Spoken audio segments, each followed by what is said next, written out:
Bueno, pues tenemos otro capítulo aquí de nuestro canal de Biogéminis. Vamos a hablar de viviendas prehistóricas con Manolo, que bueno, como especialista y doctor que lo es en la antropología física, nos va a comentar algunas cosas sobre ello. Por ejemplo, nosotros en nuestra época, aquí ahora en el siglo XXI, casi todos podemos disfrutar de una vivienda, hoy en mejores o en peores condiciones, pero ¿siempre ha sido así? Ciertamente no, eso es una cosa relativamente reciente dentro de nuestra evolución, al menos las viviendas como las conocemos. Bueno, pero si tenemos que ver, por ejemplo, a este ser, a los tipos australopitecos, como por ejemplo la farensis que tenemos aquí en imagen, este ser no se vestía, solamente vivía o sobrevivía, no tenía ninguna casa, no tenía nada para simplemente en los árboles. Vale, ¿y cuándo se empieza a refugiar estos ancestros nuestros? ¿Cuándo empiezan? Bueno, los ancestros nuestros vamos a quitar de entrada todo lo que sea la línea evolutiva de los australopitecos, afarenses, africanos, robustos, boisei, todos estos los quitamos fuera y vamos a empezar con la línea Homo. Homo, el primero, así dentro, para no liarnos demasiado, el habilis, es quizás el que realmente podríamos decir que sí que tendría una estructura de tipo cabaña. Ahí tenemos, por ejemplo, la imagen, lo que tenemos es una especie de estudio de piedras que quedaron, son de hace muchísimos, como más de 1 millón y pico de años, 1,5 millones de años, en el que no están puestas de forma, son fortuitas, no adrede, mejor dicho al revés, están puestas adrede, no de forma fortuita que lo podía haber llevado un río o cualquier cosa. Se supone que las cabañas que estos seres podían tener debían ser algo así. Las piedras, unas piedras que se ponían alrededor y encima se ponían simplemente unas cuantas ramas. Y en el interior pues podía estar el habilis.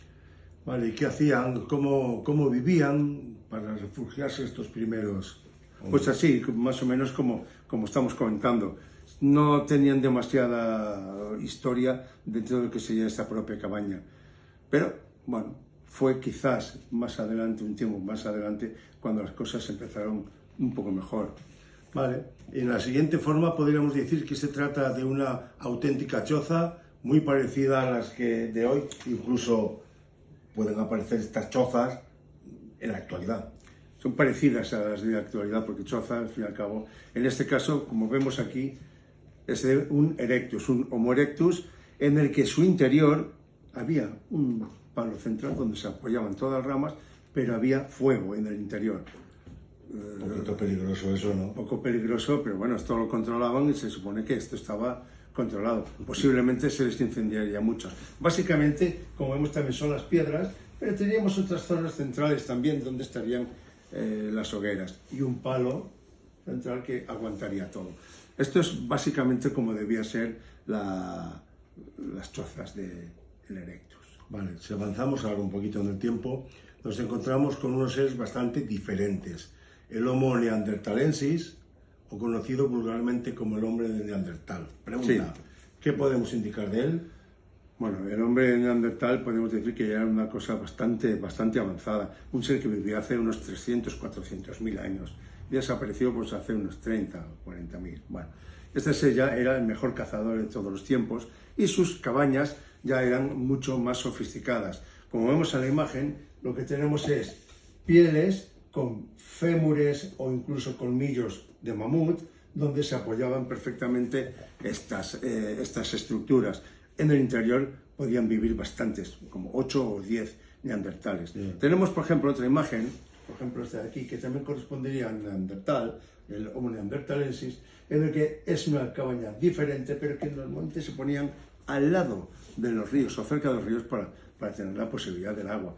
No obstante, el hombre neandertal era un ser bastante más avanzado que los propios homos anteriores y, por supuesto, de los australopitecos. Vale, vamos a terminar, que se nos acaba el tiempo. Para terminar este pequeño repaso sobre los primeros lugares de acampada, independientemente de las siguientes construcciones que se hicieron posteriormente con el tiempo, ¿qué sabemos de las viviendas de Homo sapiens y de otros coetáneos? Bueno, el Homo sapiens, ahí tenemos una apuesta. El Homo sapiens ya eran cabañas parecidas a las neandertales, pero mucho más sofisticadas. Grandes, donde podían vivir incluso 20 seres dentro, y es un aspecto ya prácticamente el nuestro. También, como podemos ver, estaban en grutas, cuevas que el hombre visitaba, y ahí es donde podía realizar pues, toda su vida, sus instrumentos, e incluso, como vemos aquí, podíamos tener las pinturas rupestres desde hace unos 15 o 20.000 años. Ya prácticamente las viviendas eran ya como lo actual.